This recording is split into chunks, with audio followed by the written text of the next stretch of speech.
Okay, welcome everybody to, we have a joint meeting here tonight with the planning board. We're gonna discuss some issues with the Chapua Crossing residential site plan and various amendments that the town board's gonna need to do.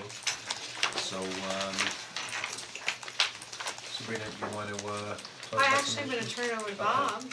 Yeah, I think what we'll do, I think to maximize and make this as efficient as possible, what we thought would be best is to try to give the town board members as much as possible input from planning board members on those issues that are still open and some of those areas that we don't agree. So what I'll do is, I'll just go around and ask planning board members. We have, Sabrina put together a great memo, and there's a nice summary of the things that I think that are really the ones that are left open. There's 7 or 8 of them altogether. And we've gone through the others that were administrative, the town board's taking care of those. I mean, if you're talking about, we like the apartments in the building where people are living, it's kind of crazy, it's already done, let's move on from there. So the issues that we have are the ones that Sabrina's talked about, so in no particular order, only because I see Dick first, would you like to talk about the items that Sabrina has mentioned in her memo that are still outstanding and And for reference, Bob, it's her memo to the planning board dated November 4th, which is the list of 9 items, not the memo to the town board. Oh, okay. But the town board has received the same Same memo, is it table. not? It's a little bit different, but the table is, you've seen it Yeah. before. Okay.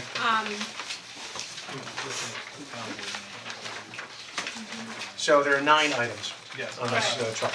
So the first is the length of the townhome driveways and driveway aprons, the increase in the square footage of each townhome unit, the addition of basements as part of each of the townhomes, increasing the length and width of each unit, as well as the footprint and floor areas, changes to the building and development coverage, and increase in the impervious surface area to be quantified by the applicant in comparing the approved MFPD, PDCP with what is currently proposed, an increase in the cut and fill on site, the guest house is to be preserved, and then detail with regard to what's going to be preserved and how it's going to be preserved, and an increase to the area of disturbance for the East Village from 19 acres to 21.8 acres.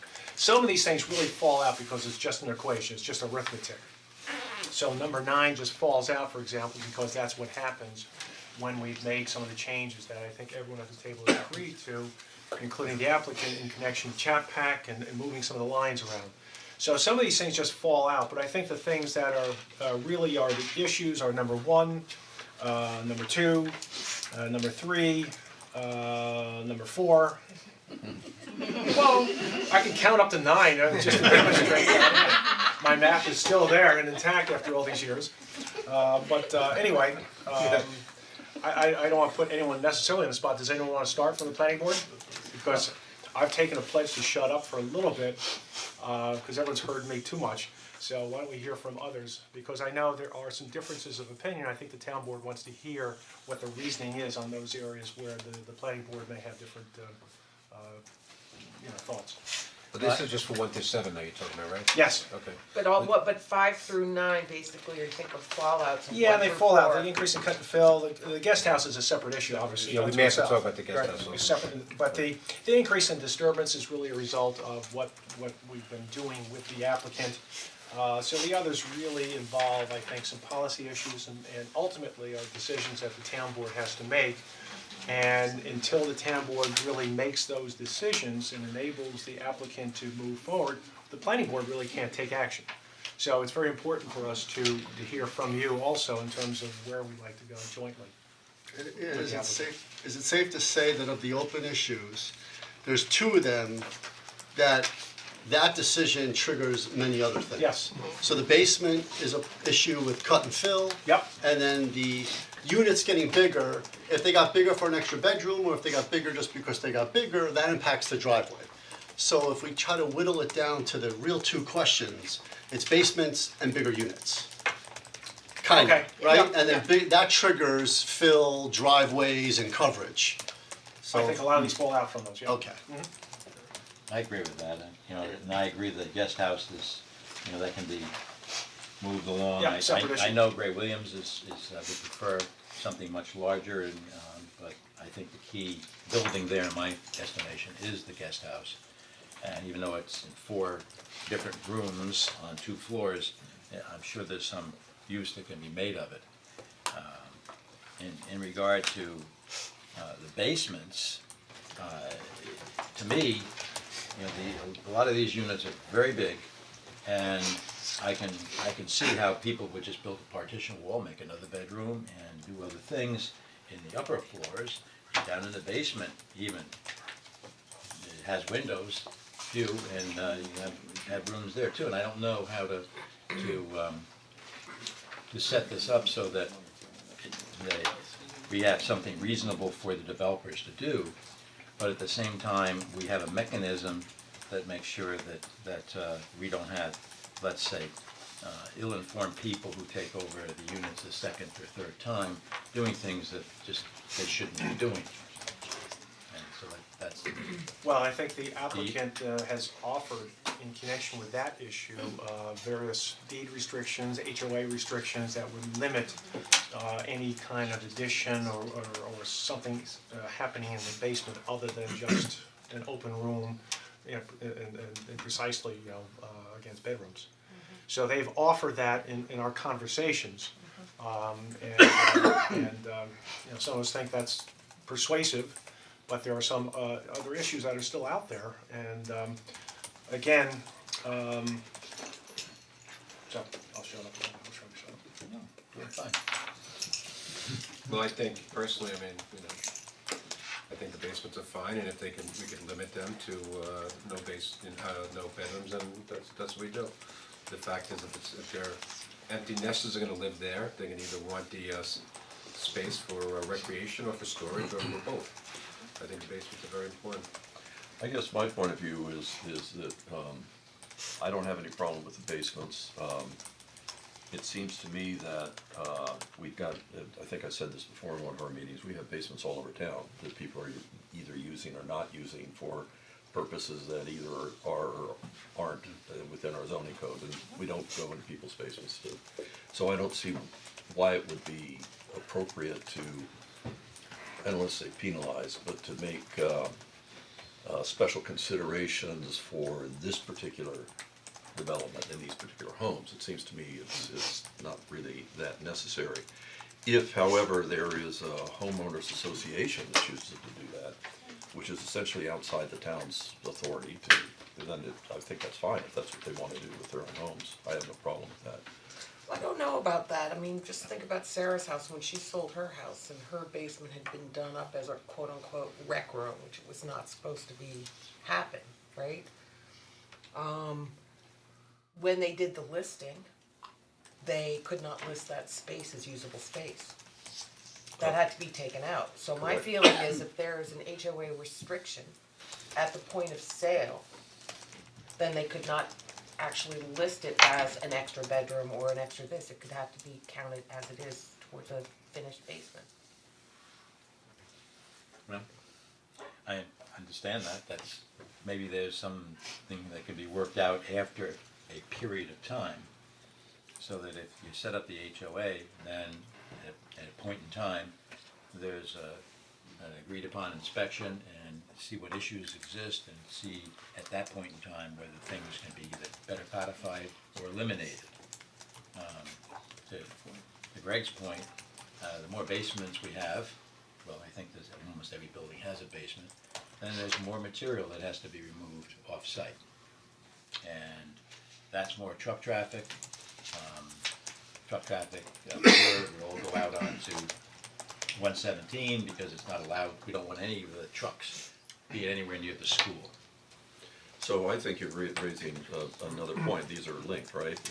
The cut and fill and the grading and removing spoil off-site. I think that the last time the planning board got together on this subject, we were looking at the phasing plans, which are in this proposed revised document, and there appears to be no accommodation for the cut material that is going to come out of the basements for the building sites. And where will that go, and will it be moved off-site? And if you do the math on all these basements, I think, just round numbers, just say that there are 90 units, and say that the footprint of the building is 1,000 square feet. That is 90 times 1,000, that's 90,000 square feet, right? No, I'm square It's feet. still square, he hasn't I'm got not having cubic cubic, yeah, and the basements are going down 10 feet, right? So that's, what is that, 900,000 cubic feet? Yep. And 900,000 cubic feet is, it's the equivalent of taking 2 acres of land and digging down 10 feet. And it's just a lot of dirt. If you add up the number of trucks at 20 yards per truck into, whatever that number is, it's like 1,000 trucks are gonna have to move off this property. So I'm not here to represent the math, but the concern, and when we got together with the applicant last time at our meeting, we asked for an accommodation, some understanding of that, and that actually ought to be in this document, and it's not in the document as far as I can tell. And that's important because actually, as we've gone through this process, the town board should understand that we were under the impression, or at least some of us were under the impression that the cut from the basement, we had some solutions for that. And it was going to be used for the east, the berm on the east side of the property over toward Cowden. And then in addition, I certainly was under the impression that it was going to be used on the loop road to build up the loop road. But as Tom flushed out last time when we were talking, the sequencing of the project is different when you really look at it in real time, and it's different than when you look at it two-dimensionally on a piece of paper. As it turns out, the loop road will probably be done first before they actually start working on the basements. So this basement cut will be, as far as Tom was able to find out with Greg last time, it's gonna be stockpiled on site. And they told us where it would be and this kind of stuff, and we don't have all the details. But the town board should understand that it's gonna result in one of two things. Either a lot of truckloads taking this stuff off, or stockpiling of a lot of soil on site for a considerable amount of time, because this whole project could take anywhere from 3, 4, 5 years if the market stays as it is, could take longer. So, so it's a little bit of a change, because I thought that the loop road was the solution for the cut, frankly, to the basement, but unless they change that and dig basements first, which it's difficult for them to do, frankly. So does that mean that they're going to truck in Phil to do the loop road? We don't know yet. I don't know. Can I just clarify the stockpiled question? on site. Somebody Sure. knows. I'm sorry. Alright, what help? And I, this did come up at the last planning board meeting, Casey Devon, Pulp so the site balances from a cut to fill perspective. Basements included, the roadways included, the basins. So overall, the site does balance from a cut to fill. And we worked hard to get it to a balance, and we did raise the loop road, we did modify the berm to, fill those areas to balance the dirt overall. We had a discussion at the last meeting about how are the building sites going to be left and what's gonna happen with the basement excavation. So since the last meeting, we did do an interim grading plan, and this is what we do on all our projects. We build the roadways, the utility infrastructure, and then we leave our building pads, we do the mass grading of the building pads, and we leave those building pads low. And the reason we leave those building pads low is to minimize the full excavation of the basement, and the material coming out of that excavation.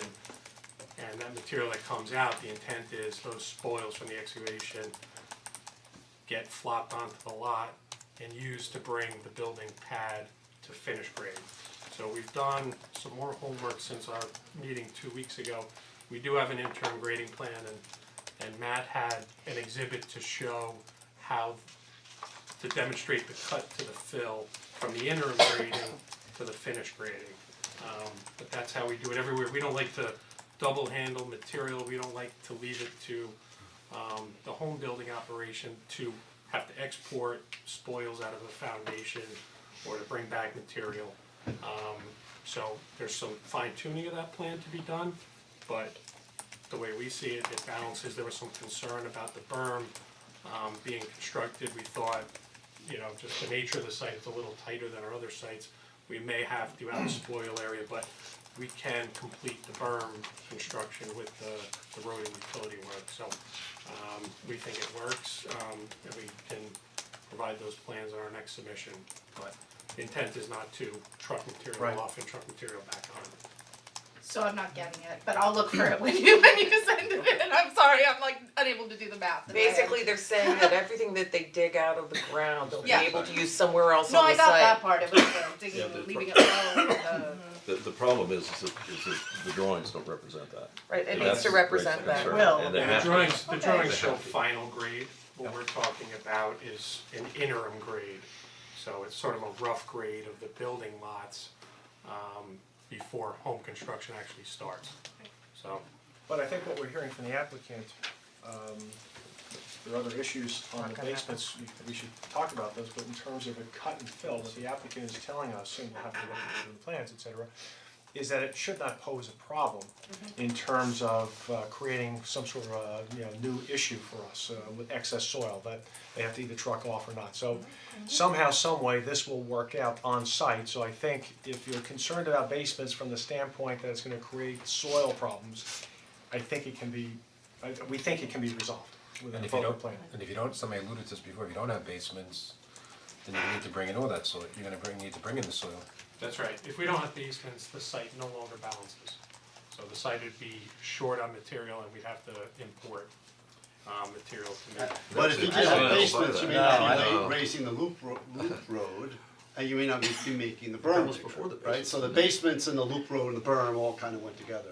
I'm more concerned with, you start construction, you do 10 to 15 houses, you have to bring in material to finish the loop road and finish the berm, and then you don't excavate the other basements for another 5 years. What happens with No, the that? intent, we're not going to do the loop road later.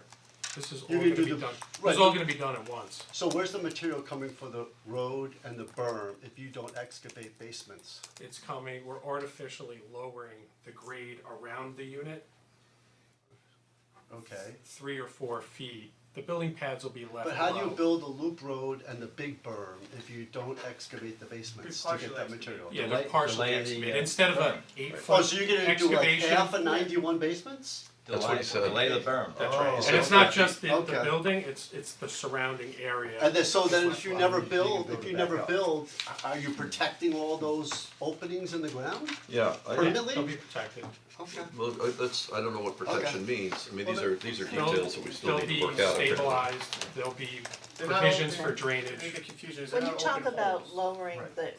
the pad You get 3 water feet, down are in there, you you talking can about lowering that entire He's saying they're not open holes. 20-acre, 30-acre area where the homes will be? Or are you No, talking the about road- lowering each site? The roads will be in place, the utilities will be in place, and the building sites, the future building sites, will just be lower than their final grade. So you will have 3-foot indentations for 91 homes? What we do is we grade off the curve of the road and you slope it down, so it's a, state your name? James Patrick. Thank you. So what will happen is, when you partially excavate those basements, we'll grade down the slope away from the roadbed and stabilize that slope, and so it'll be like a flat, They'll be seeded, seeded area. They're not these pits. yeah, Okay. So it's like a one-on-one coming down and then you flat out. or 2-on-1, depends on the lot. Gotcha. I have a question for the EC requirements. Are you gonna maintain keeping everything under 5 acres of disturbance? Yes. So I guess, for myself, I think that the planning board needs to see these details and have a deeper conversation about this. I would agree with that, and also your point about it needs to be in the environmental analysis also has to be done. Because this is turning out to be a key potential resolution of this problem that you'll have to have a proper foundation, proper record for to make that determination, and that's what we need. And the other part of this, and I'm not trying to suggest there's necessarily anything wrong, but I think that we ought to be aware that this is a phased project. And it depends on the market absorption of this particular product type. And it's been represented to us, and it makes perfect sense, that Toll Brothers is not gonna go ahead and build the whole thing and then wait for the market to catch up to their investment. What they're going to do is they're gonna follow the market. So the grading on the site for the entire site with these areas which will be, and we need more detail on these depressions in the site, these large depressions, how they're gonna be treated. that could be a condition that could be on site for quite a long time.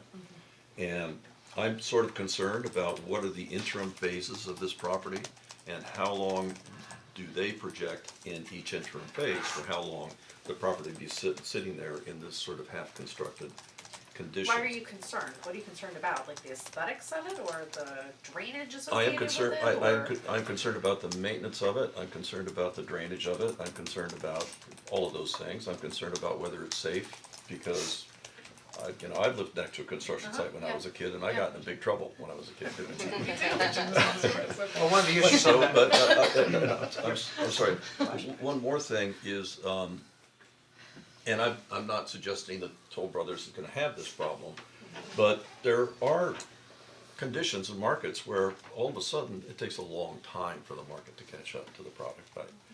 And so, I just think that we need to be aware of this and be sure we understand it, before we sign off on something that we don't completely understand. And we just don't have that understanding yet, I don't anyway, that's all. And I think one of the issues on that as a mitigation strategy, is that the town board has the ability to impose certain bonding requirements to make certain that things are done. I don't know, Les, if you had the chance to actually investigate that and research it. So I don't know to what extent and what the amounts are, but that's the way that we normally see those kinds of things taken care of, because we've had this in the town before with other large projects, abandonment midway through a project. Now, I suspect with this application, the chances of that are fairly remote, but we do have market conditions that really are the vagaries of the real estate market, and they do happen and will happen, the natural cycles. So we just need to be aware of it, and to Tom's point, this is perhaps the largest project ever, right, in terms of residential project in the town, at 90 units, 91 units, so, it needs to be, I think, researched and looked at, because there could be delays that are unexpected, outside of the fault or control of the applicant. But if it's a market-based building structure, how can they possibly predict what it's going to be? So is it just you wanna know greater detail about how they're going to secure the site and ensure the maintenance of the property? Right, they have certain assumptions about the absorption rate, how many units per year, right, the market will take, so they can build at that rate. And we don't quite know what those assumptions are. And built into those assumptions are the conditions of the site through that process that we don't understand. And so I think that we probably ought to understand that. There's also something else that can happen, because I think that one of the things that we learned, I think, from you guys, correct me if I'm wrong, that from 2016 to 2018, 2019, the market shifted a little bit, that these things are always sort of in evolution. And I don't know how rapid that evolution happens, but the product that's being approved today maybe needs to be manipulated or changed a little bit downstream. And nobody's here to predict that. I'm not suggesting that we should be in the business of trying to, hamstring you guys. But there are enough unknowns here that I think that we ought to, and I'm not trying to get in the way of having this project built. I just think that there's some things that we probably would be well served to understand a little bit better. And the sooner that information come in and get documented where it needs to be documented, I think the better off we'll all be. But I think it's fair to say on the one issue, the single issue of basements, that we think it can be resolved and worked out once we have the information. So, for those who think it's a stumbling block for other reasons, then there are other reasons. But from the standpoint of cut and fill and actually making it work on site, somehow, some way, it seems to me, we can work out with the applicant and it will work. And I don't think it should be, to Tom's point, a stumbling block for the project. And we started off with a slab because that was what the conceptual plan was, and there was some concern about it. There was concern about basements, and we've had lots of conversations with the applicant on this issue. But it seems to me anyway that the conversations have evolved, and we've gotten to a point where we have a certain level of comfort. We're not there yet because we still have to get this information on how it's going to all work with the cut and fill and the excavation and the sequencing. But it seems to me anyway that somehow, some way we can get this worked out on that issue. Now, if you don't like the size, that's something else. Sure. On understood, we have to come up with the information that has to go. I just do wanna point out that there is a differential to some extent between what you're talking about today and what are gonna be site planning issues as well. There can be conditions that are put in with respect to the petition, so that we can go forward and say, if you are comfortable that the basement will have a cut and fill that is balanced, will be secure, you can put your conditions in, which can be delayed to the site plan, which in my opinion is where it is more, it's really within your purview. You'll be, the planning board would be the determining agency, and it's something that you could consider you're gonna have to be satisfied with before that's determined. So I just wanna point out that is something to keep in mind, that there is a dichotomy in what we're doing here, and as you know, we are anxious with respect to the issues that are in the petition, we are trying to get to that. Well, I did hear Les say that we needed sort of an environmental assessment, have we been provided with that We document? have been provided with an environmental assessment. I But just without want- this one big thing, Right, because I wanted to just remind everyone that the way this project has been handled from day one is that the town board is the lead agency. And the town board has issued a series of finding statements, and in connection with the changes that are being requested, it is expected that there'll have to be amendments or new finding statements. And in order to make that secret determination, you're gonna have sufficient record, which will have to, in my view, include this issue at some level. Maybe the final tweaking can be reserved to site plan, but at some level, this issue has gotta be documented as to how this issue is gonna be handled in order for you to make your environmental findings before you grant a rezoning. okay? So what is the process to do that? Do they, They're in the process right now. we're in the process, that mean there has to be like a They public- submitted the petition, Mhm. they provided the environmental analysis. You're in the process of reviewing the petition and the environmental analysis. This discussion today has identified some shortcomings regarding this particular issue. The applicant has taken notice and They will amend this. it will have to be amended. There are And then other is there- issues that I have reviewed for you in my communication to you that they will also need to amend. One of the issues that's still open is the biggest disagreement as far as how we restrict bedrooms in the basements. You know, if it's gonna be deed restricted, I know Tom, you're not in favor of doing a deed restriction, but I think there's some disagreement there as far as whether it's handled by the homeowners or whatnot. I think the town has to be able to go in, you know? I think leaving it to the homeowners association, it's sort of a self-interest policing. Yeah, Well, why can't we do the deed restriction? Yeah, I'm think concerned the about applicant not offered having it. some sort Yeah. of restriction on this, because if we have basements that are walkout basements where there is light and there are windows and they are essentially Bathrooms. above ground and there's bathrooms, people can build bedrooms in there, so I think we do need to take a more proactive stance. And they've offered to deed restrict it.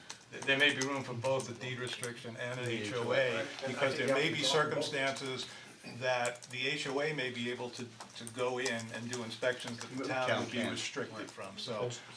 But I think that kind of detail could be left down the road, as long as you make note that those types of restrictions should be considered as part of the approval. That wouldn't be the town board, that would be the planning board to make that restriction?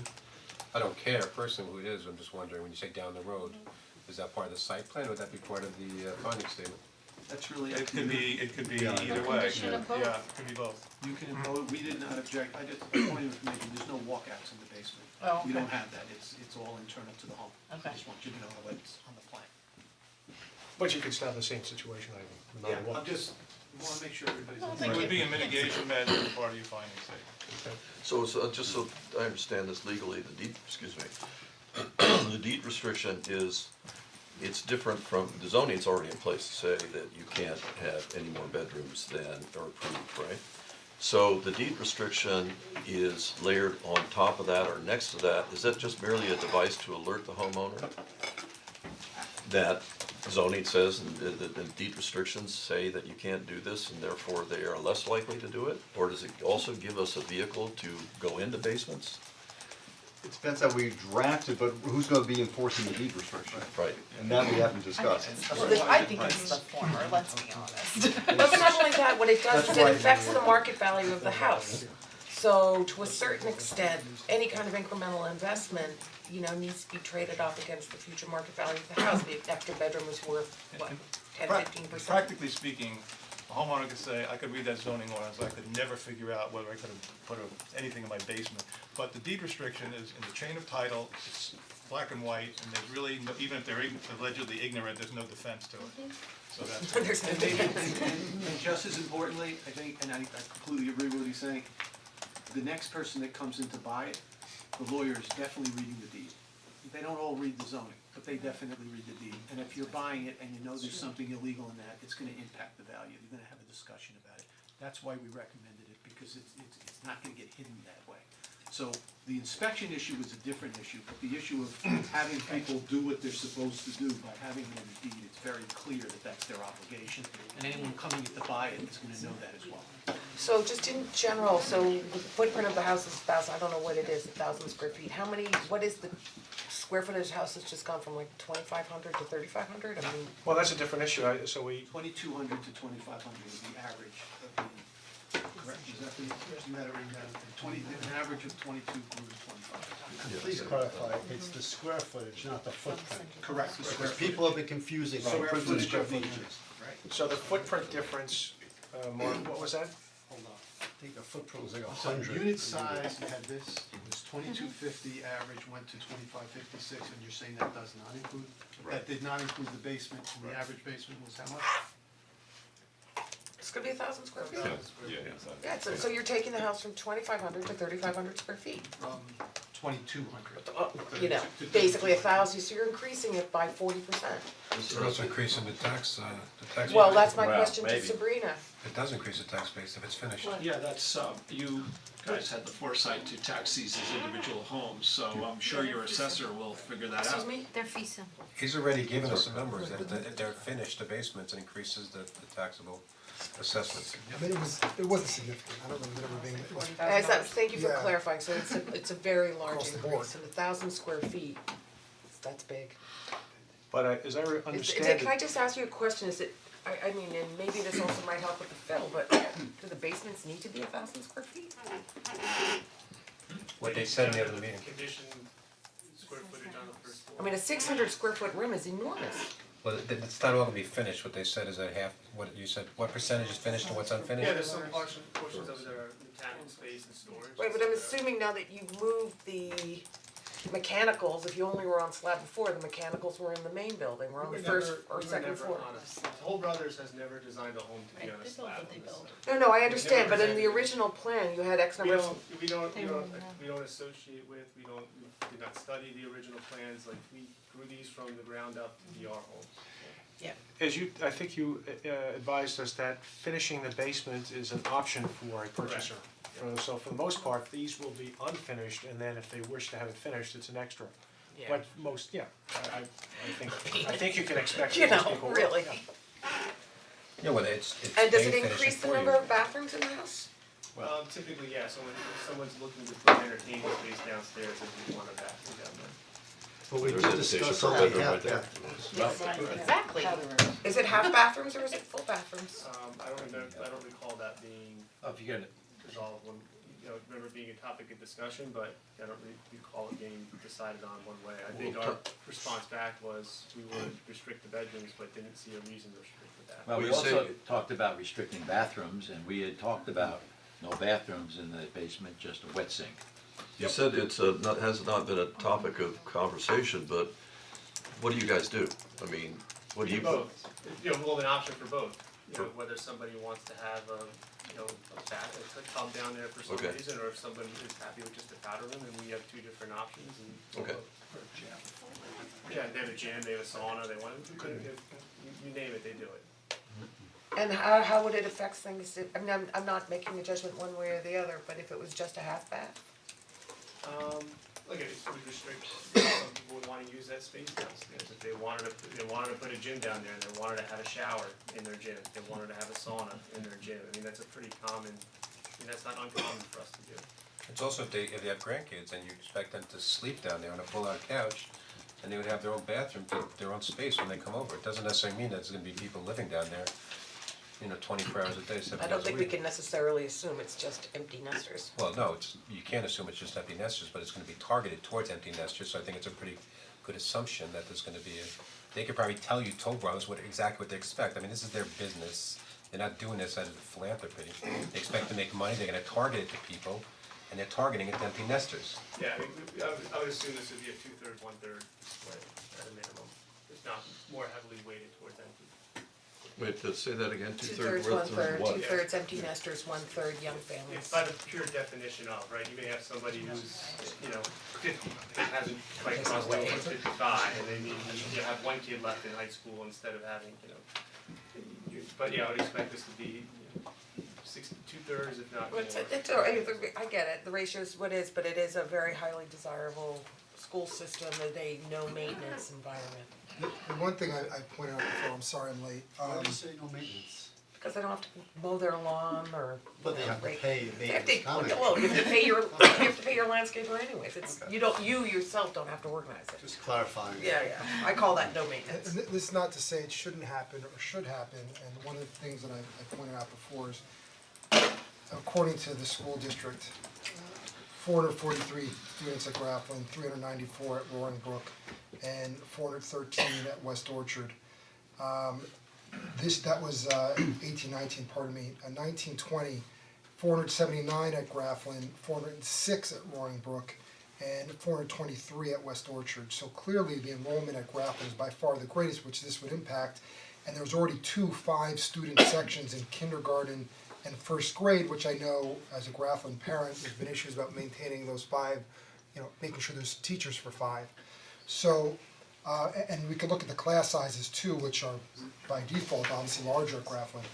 So again, I'm not saying this means it shouldn't happen or should happen, but I think, I stressed before, we're gonna be naive to think that if you're allowing for basements, whether they're officially finished or not, that there won't be additional students, maybe immaterial to the ultimate number, whether it's 1, 2, or 3, to what you expect it to be now. Who knows what's gonna happen? I just think that we all have to be aware of that, there were already, even though district-wise we may be shrinking, and district-wise we may have low numbers relatively speaking, Grafflin is bearing the brunt of it and is going to have a lot more with this, so.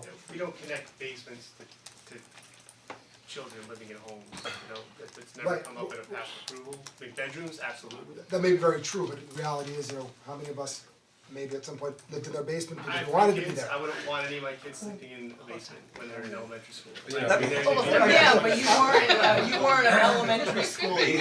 No, but it's not, it's right, it's not. Most people aren't putting their elementary. Keep in mind keep in mind also when Whole Foods opened, the whole community was gonna go up in smokes. I mean, the roads were gonna collapse, the downtown was gonna collapse, and everything was just gonna freeze. But the point is, next week at our public hearing, the school superintendent will actually be here, and she will give us an opinion about whether the school system can handle it. I'm quite sure she's gonna also give an opinion about the $2 million in tax revenue that's gonna go to Of the course she school wants money. district I'm not disputing that. every single year, and the $400,000 that's gonna go to the town No one's- every single year. No one's disputing that, and this is happening, it's not, the issue is not whether it's happening or not, but let's also not be naive to think that $400,000, for lack of a better term, is profit, there's costs associated with this. That's maybe more police officers that Chief Carroll may want to make sure he can protect those communities up there. So let's just be cognizant, And more let's be people- cognizant, so. And more so- people coming to our downtown, Right, and going to the I'm not- restaurants and but shopping in again, our stores. Rob, you're going from 0 to 100 miles per hour. With the And chief that's not what I'm marketing doing, I'm making sure that we have this all out in front and address it, no one's saying. I understand, but the school district can actually give an opinion about that. Of course they can. And the fact is, Toll Brothers, Absolutely. we're all sitting here it's fine to micromanage the project and everything, but this is what, these guys are making a substantial investment in You guys this should hire pro- this guy. This guy, they're Yeah, making the a best substantial- lobbyist yet, they're making a somebody who's substantial really investment. passionate about your project They know and who your they're request. marketing Yes, to, they're not absolutely. doing it because they like building things that sit empty. I would think that Toll Brothers knows what they're Absolutely. doing, I they know, hope so. they could probably tell you exactly who's moving in before the people even decided who's moving in, the demographics of it. Oh, not like the That's what Smiths these or guys, Joneses that's what these from, guys do, and they're not gonna invest this money unless Of course So not. I- It's I- not, but it's not about them, it's about the community, and ultimately, I think we're all going to agree and it's gonna work and go forward. We're just asking questions and making statements of fact. So in addition- I don't think anybody's trying to disparage Toll Brothers here. Not at all. I just don't think so, and I think we all believe, at least I believe, that these people know what they're doing, right? I mean, they really do. I also think that the school district probably knows what they're doing, and I'm not on the school board, and I'm not qualified to do that, and I'm not even gonna try. So I'm not concerned about the basements, I'm not concerned about a few extra children, I'm not concerned about 20 extra children, that's somebody else's concern, not my concern. So I'd just like to, if the conversation about basements leads us to more children on site, then I'm not sure whether it's enough more children for us to be concerned about. And it seems to me we ought to go back to the planning, for the planning board, go back to what I think are real planning issues and development issues with respect to the site and drainage and the things that we really care about. And these guys do things the way they do it, and they apparently do it very well. But we have ways in which we do things, and we just need to be sure that we're working together doing that.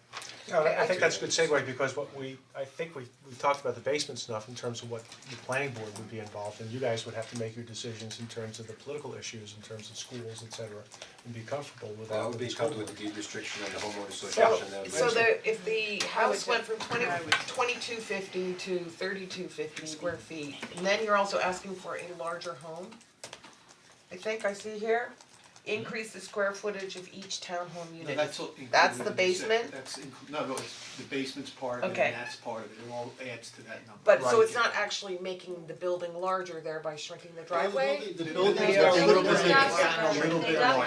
So that's, The buildings The got, building morphed. the buildings got bigger from the original, Mm-hmm. right? The buildings themselves got bigger, then the basements got added. And Okay, as a got it. consequence of these things, the site in certain areas Mm-hmm. started to get squeezed with respect to Right.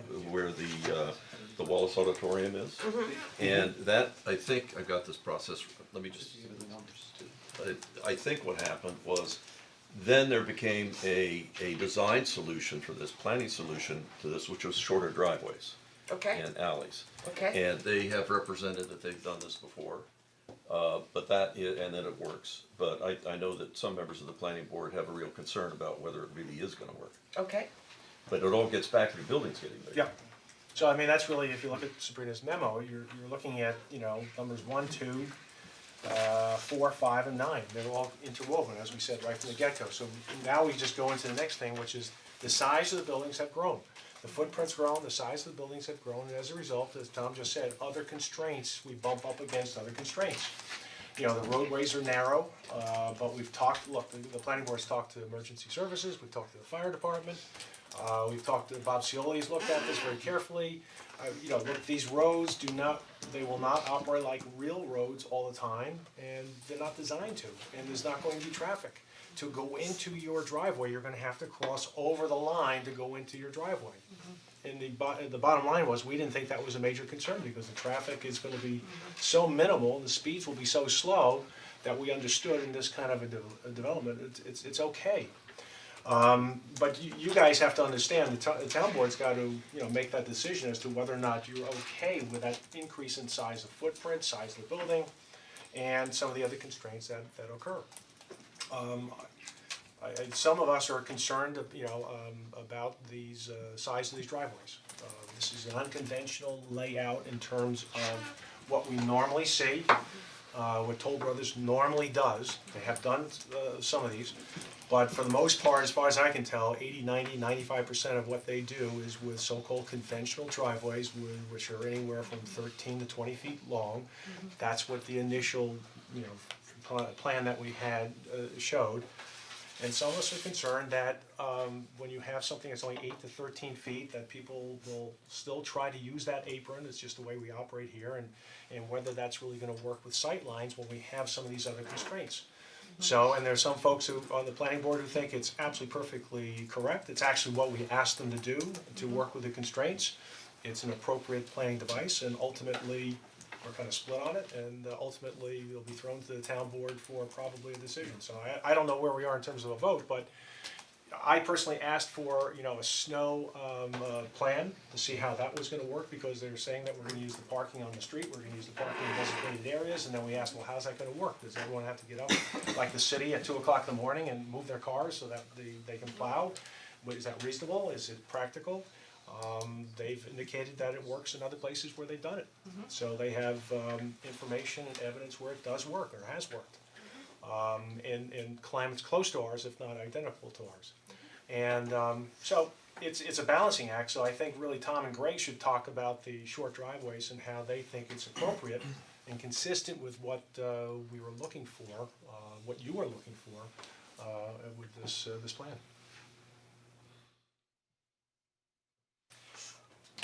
Okay, well, yes, you articulated that beautifully, by the way, and, Nice pass. so to the driveways, if I could speak for Tom and I were looking to try to tighten up the space between the units. And the driveways did have a certain length.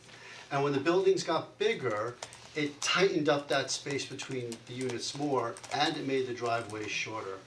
It happens in most of the cases where we're working off of a back alley, and the only people really driving on those back alleys are the people that live in those homes and going to those homes. I think they're gonna be driving 10, 12, maybe 15 miles an hour, they're gonna be going slow, they're gonna be driving with their neighbors. If somebody does park their car on the apron, which I am sure somebody is going to do, and if the back of their car sticks out a little bit, I would hope that the HOA, because I used to live in an HOA that was similar down in Rybrook, you did something wrong, you got a letter or an email the next day, and they let you know. I would have to think Toll Brothers is gonna do the same thing here with their HOA. And I think it's gonna become a self-regulating issue, also with the snow. Everybody knows the plows are coming, you gotta get out there and move your car, or you're gonna get buried in, and then you gotta dig it out. And the first time that happens to somebody, I think they're gonna realize, okay, I'm gonna move my car the next time. And also Toll Brothers told us that they have a mechanism, either by somebody's phone, or calling the homes, or on the internet, that tells you when the snow is coming. So I felt the driveways weren't as big of a deal once we went through all this. The unit's getting bigger. If you would allow me a little story. Friday night I was playing poker with 6 other guys. They're all about in their 60s, all their kids are either out of the house, or the last kid is getting out of the house. 2 of the guys at the table, and this is in North Jersey, 2 of the guys at the table are actively selling their 4-bedroom, single-family homes. They're all looking to go to a townhouse, so they don't have to do maintenance. I didn't say a word, I kept my mouth shut. They all said they would not look at a 2-bedroom, they would only look at a 3-bedroom.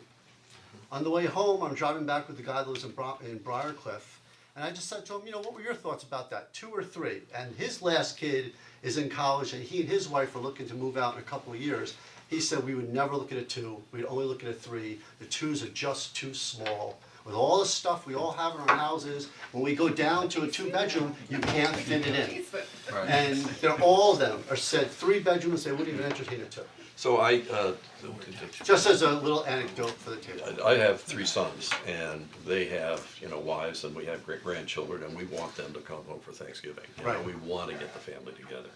And so, I do not have a bedroom on basement, but we do have a 3-bedroom home that can be converted to a 4 with a fold-out couch, right? Right. And that's essential for us to have that, because we wanna have our family home. So I completely understand the 3-bedroom play here. On the subject of the driveways, I think that this is, like a lot of things in life, I just think it ends up being a self-regulating system. I mean, we're really not in the Wild West here, and people really do want to behave well. People really do want to be good neighbors, and I think that that is probably going to be something that's gonna be in play here, that people are going to try and do the right thing. There's this other argument that, well, we just aren't used to these kinds of environments. We don't know how to manipulate them. We don't maneuver in them. They're too tight, and we just don't know how to do it, and it's dangerous, and I just got back from a week in London, in the northern part of London, up in West Hampstead, which is just north of Regent's Park. And the streets up there are really narrow, and they're 2-way streets, and there's parking on the streets, and some of the blocks are pretty long, and you actually have to wait for somebody to come down the street these are $1 million condos, right? In really wonderful, beautiful neighborhoods. People figure out how to do this kind of thing. And we're all very adaptable, and I think that this is, for me, that wouldn't be as much of a concern either. I think that people will figure out how to do it, and I just happen to think it'll work. I don't have any problem. So you just raised something that I have a question about, and I'm sorry that I didn't completely read this and all the other prior materials the way I should have. The current townhouses are zoned 2-bedroom? 3-bedroom, mix? It's a mix. Okay, so. 71-20, Excuse me? something like that. We're just talking about 9 additional bedrooms right 60-30. now. Something like that. 60-30. 2 bedrooms, So- 39, 3 bedrooms. 66%. 60. It's not a function of zoning, it's a function of conditions that were established, Okay, the so number of can you bedrooms. just give me the 62 bedrooms. 71, right now it's 71 twos and 23s, and they're looking to adjust it to 62 twos and 29 threes. Okay, so that's fine, and so the addition of the basement then is not really tied to a bedroom count No, for me? no. Okay, I just wanna be real clear as you bring that They're- story up, they're it made separate me, things. two separate things, thank you. By the way, Greg Can I said- just ask Toll Brothers a quick question? I think I know the answer to this, but I just wanna confirm. So, just given that it's gonna be kind of staged and you're gonna basically build to the demand of the market, do you think that the limited driveway size, I get the reasoning for it, but do you think that's gonna have any impact on market sales? That somebody's gonna say, I don't, wanna have to deal with that? No, if we did, we wouldn't be proposing the homes that we're proposing, right? I mean, look, the site has limitations, and we design the best product we can, within those limitations. Like, it could be, area limitations, it could be imposed conditions like bedroom restrictions. So we design the most marketable product that we can. Here, no, we don't have a big concern. We have, communities where,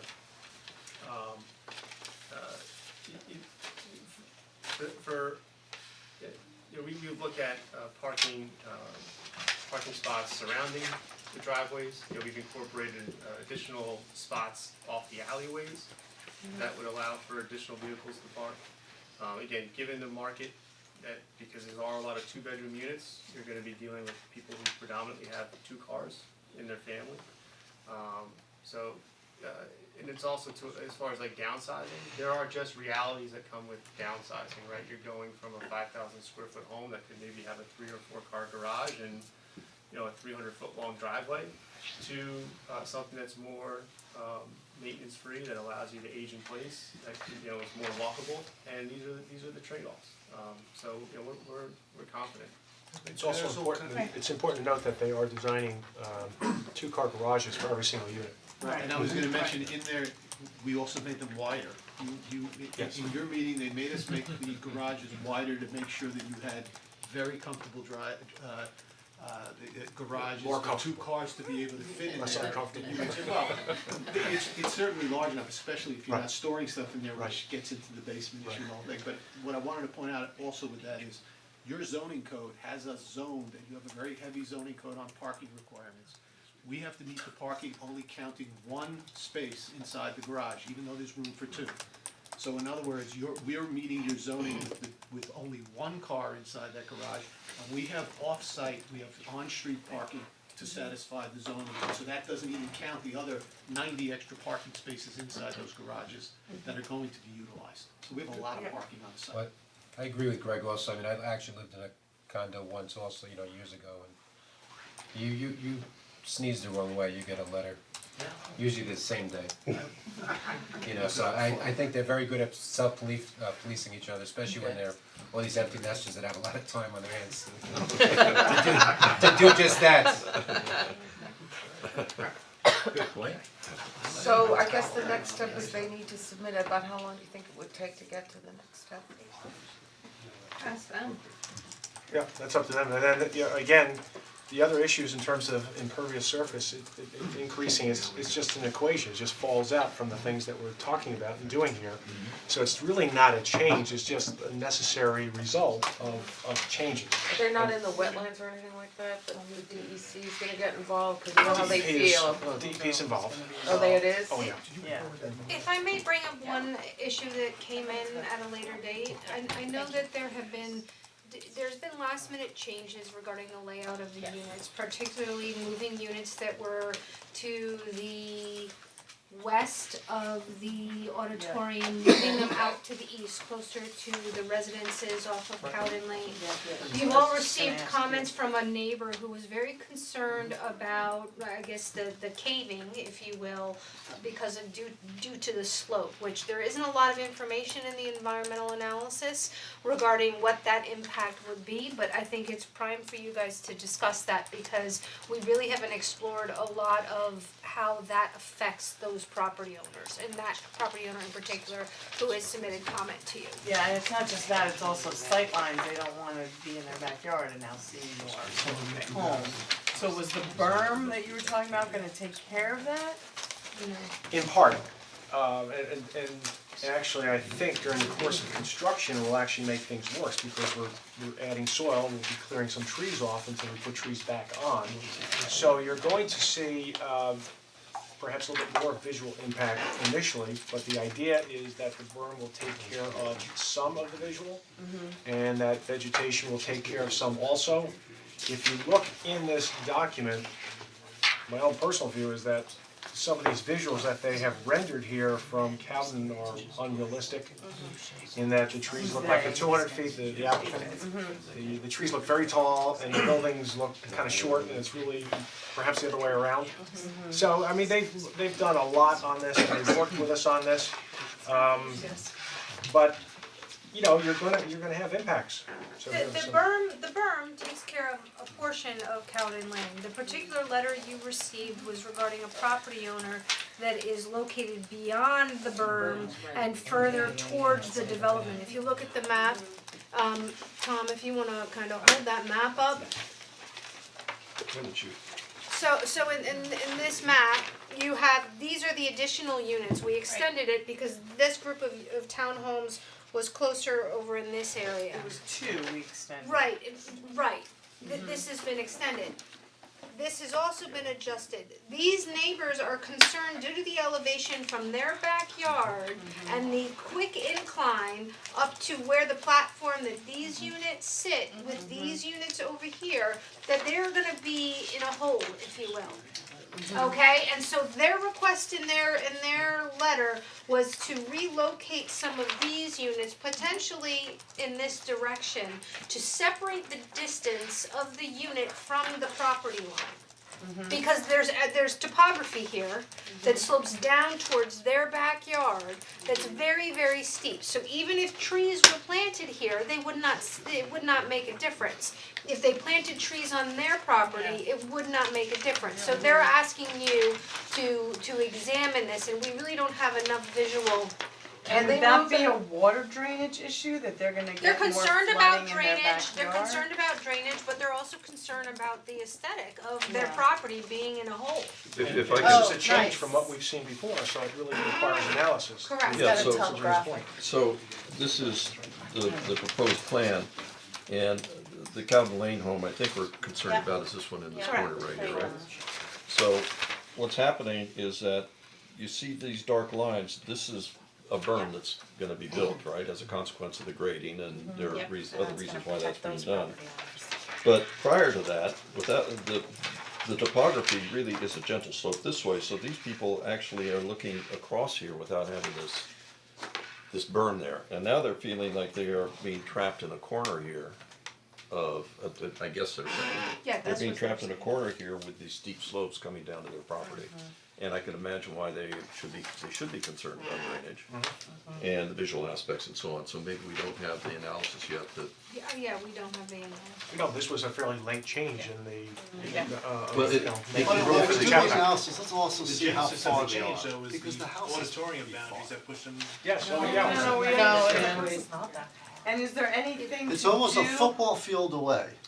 Is it? So let's Oh, just be yeah. clear, So, you yeah. know, let's get the proper information on the table before we start going, 380 wow, feet it's right next. From that house to this new location. 380 feet is more than a And our football townhome is field. there because the auditorium grew from this to that. Right, And I know. so this is change as a direct result of But the is request there- by the town to expand the auditorium. Is there any additional mitigation you think that should be done between the location of the new townhomes and the Cowden Lane property? To help shield.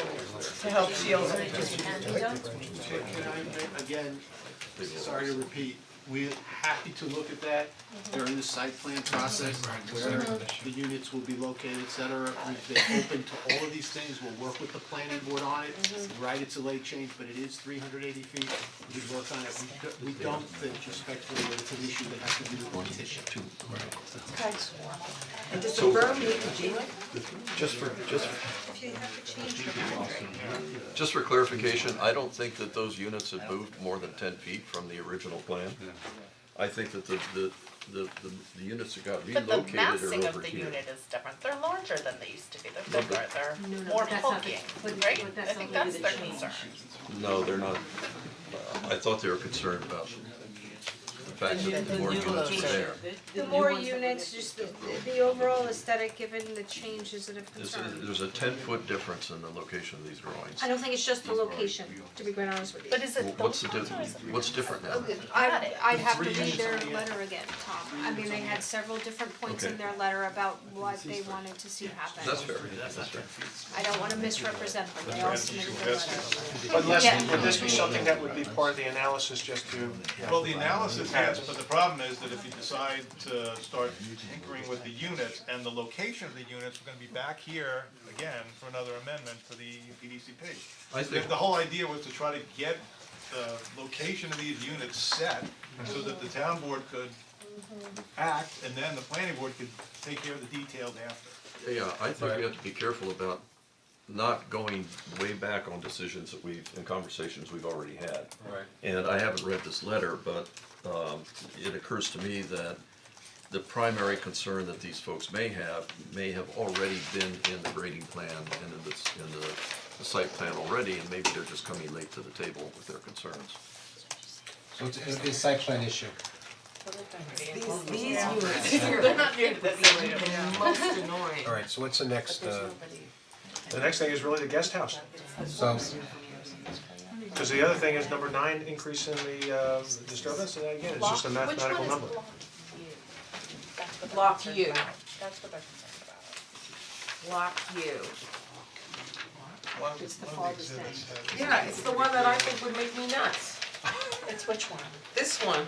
The one on the farthest This side. pink So one. they're not worried about the one Isn't that's that the next one we to just the dated farm. the That's always homes been to? Yes. When we It's always shifted been it from the But it's auditorium? pushed out one. Yes, more. but- That's why there's a change. Yeah. 3 units. But I don't, but where's the Which nearest house over here? They're No, they're- concerned they're- about block Yeah, Q, so not about the other ones, It's, so up here is just forested. It's all forested.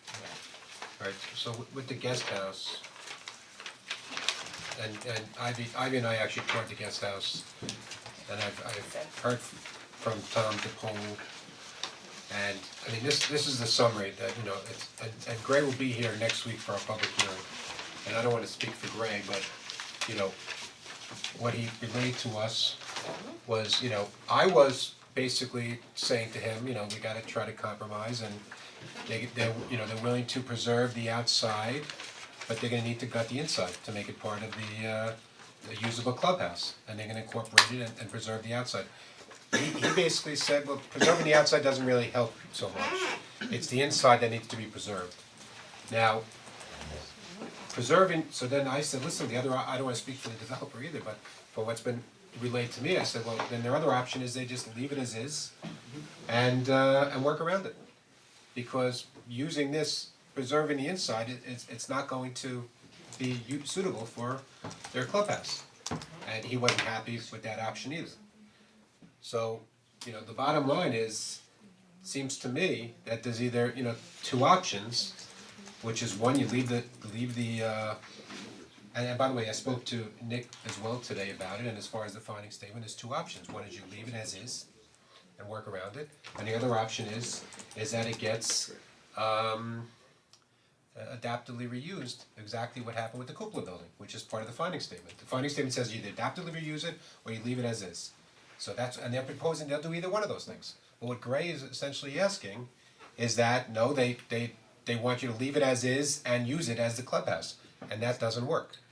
So, let me ask a quick question, and we can ask Gray, but my understanding was that all the buildings that we, you know, hear his nice presentations and we designate as landmark buildings, the exterior can be changed, but people can still make changes to the interior, that's my understanding. So, You can, What? yes, they can make changes to Certain, the exterior too, it doesn't certain actually. ones, I don't know, No, but. it doesn't actually limit. But I don't know why this, excuse me, would be different, even if we said the outside needs to stay the way it is, I don't know why to adaptively reuse the interior would be an issue. Why does he feel that way, that the interior was Because he important feels to keep? that the interior has as much historic significance Well, I as heard the it was 4 exterior over of 4, the right, building. with us, was it a central chimney, is that the design? It's a central staircase, but Central staircase? A lot of the interior's been changed, they have a commercial kitchen in there, the floors were changed, there's new fireplaces in there. The whole, I mean, I don't have the list in front of me, but there's been well, actually, we do have a memo that was sent, there's been substantial changes over the years. And it can't be The ceilings are reused, just really low. it can't be reused as, it's a house. as But the, it's a lovely house. It's an old house. It's a lovely and house. it's fine, but it's, you know. It's from the report that I read, the structural report, I don't know if it was a structural engineer who did that or an architect, but there's been significant water damage in this building and on the interior. And it's not so evident from the exterior, but from the photographs in the interior, it looks like there's really reason to worry that it might be structurally in certain areas compromised just because of water damage. And to say, well, we'll just leave it the way it is, there's a term for that, it's called demolition by neglect. And so if that's the option that we choose, that's essentially saying that we don't care about the building, it's gonna fall down one day. Correct, and that's not the option that Gray Williams wants you to go with. Well, he wants a bigger option, but I agree that on this main building, that it should be fixed and brought back up to, you know, standards that are reasonable for, something that's 150 years old. How long has Summit Greenfield owned it? When did it come under your ownership, Felix? So we took possession of the property in December of 2004. Under the lease agreement with Reader's Digest, until they vacated in 2010, it was their obligation to operate and maintain that building. So a week after 2010, Okay. it was vacated, and that's how it remained. Yeah, so 8 years of neglect on a building that already has water problems is just asking for trouble. So, again, this is one of these deals where we have somebody who's an expert and he has a passion about these things and we should thank him for that. So, it seems to me that personally, I think saving the envelope of the building and preserving the envelope of the building, to me, would be the primary objective. I agree, but I don't think, when we hear from Gray next week, he's gonna tell us that that's not his primary objective. Understood. I think he said that in one of our. Yeah, no, he does, but when I was trying to work out like a negotiated agreement, he didn't want any of that. Well, it seems to me that there might therefore be other options that should be considered, and we talked about that last time when we were all together on this issue, and that was whether or not it's sold off separately, or if it's gonna be used separately as in another function that has nothing to do with the clubhouse. Maybe it's a historical thing or a museum, I don't know what it might be, but I don't think that demolition through either direct demolition or neglect is the right option, and if it can't work as a clubhouse, and why would we impose that cost and expense on the applicant? Maybe the other solution is having the applicant work and someone do the restoration, break it away from the property and separate it. We talked about that as one of the options. So I wouldn't just go down the 2 tracks, frankly. I think you need to look at 3 or 4 different tracks that could possibly work. Well, if they were gonna, again, when Tom, you mentioned death by neglect, is that? Demolition by neglect. Demolition by neglect, it doesn't have to be like that, if they did break it off and then sell it, whoever buys it is That's their gonna then problem. deal with it, right? Exactly. So it's not demolition by But they neglect. may face the same But problem. exactly, Well, they wouldn't somebody who's gonna buy it is gonna have to adapt the interior for whatever the Right. purpose is for the. Yeah, it's just, But that's okay, if you find somebody that likes historical buildings, then, or not historical, but historic buildings, then I think they would be willing to do that. A lot of people have put a lot of money into old buildings to fix them because it reminds them of their grandparents' home or something like that. And so I think that's fine, and I A believe. lot of people like old buildings because it's not a cookie cutter approach to living. That's right, but it's. You don't own this, right? Does Summit Greenfield even wanna sell it? They don't have to. We discussed this in September and we had the same conversation and we said you could sell this, I mean, have they made any, are they gonna sell it? One of the issues, I think one of the important issues also is to remember that the applicant made the representation that the building was not going to be demolished either directly or through neglect. And we had 10 years or 9 years now, and they could have put some money into it, but they didn't. I don't think the applicant should necessarily be in a position of forcing the issue on us because they chose to neglect this building when they said they were going to keep it. So I think that's part of the equation as well, from my standpoint, but it's your call, it's a town board Is there call. a happy medium where, I've been in that building many times, where the kind of main building is, the shell is kept, but it's repurposed a bit, and then added onto that is what might be a more modern clubhouse that would house a gym or whatever else, to kind of let the old portion house, I don't know, card rooms or whatever people do, or a meeting room or whatever, and then build on a more modern building attached to it, similar to the way some of those other little buildings are attached? Well, Mark, Is that So even right possible? now, that what you were talking about, Lisa, is a proposal that we received, that the planning board received, that in discussions with the applicant, they examined whether they could maintain the exterior shell of the main 4-bedroom home and then repurpose the interior with add-ons for their clubhouse. They have put that forth as a proposal. The question is right now, is that adequate in regards to both boards agreeing that that is an adequate approach to preservation of Personally, the I'm house? for that. I think it's a good compromise. I'm okay with that. Yeah. I am on its basis as well. Okay, so that is the direction, and I hate to be kind of a timekeeper though, but the planning board has additional agenda items in the next room. I know that the planning board will be further discussing their memo to you regarding the referral of the petition. Next week, the town board will be opening the public hearing regarding the petition so that everybody understands kind of where we are in the timeframes with review of this petition. I think it's also worth noting that the applicant does have additional information to submit regarding the environmental analysis, some of which was raised tonight, and so they should be directed to resubmit regarding that information. Well, it'd be Wait, good can- if we could, go ahead. No, sorry, can we just on that guest house one more time? If that was brought forth as a proposal, was there any kind of rendering that was done with that? Yes. There was? Have we not seen, I don't think we've seen that. We just finished them today. Oh, okay. So there is a render. Well, it has not yet been submitted to the town, but it should be submitted to the town, I would assume. Well, some of this, So that might be helpful before next meeting. we have our public hearing next week. It'd be nice if the town board can resolve our issues and then I don't know leave if it we for the can site really plan for the resolve town the, planning board. I think dealing with the environmental impacts, I'm not sure we can really resolve a lot of the You thing- need more information. Yeah, I think basically that's where it stands. I don't think it's any kind of motion that can be made until it's submitted. It's on to Right. the I client had- to, I had submitted to you a November 13th memo which outlined additional items, one of which included a site plan that the town board needs to move forward with the petition requests and making your environmental determination. So well, it's a there's site still. plan, but I think there's also a bunch of, there's the drainage impacts, Absolutely, there's a yes, whole bunch of other stuff they there's, need to like. there is additional information that needs to be submitted. You have scheduled a public hearing for next week. I would advise if you have not received revised information for the environmental analysis and you have not had time to review it, that public hearing be continued.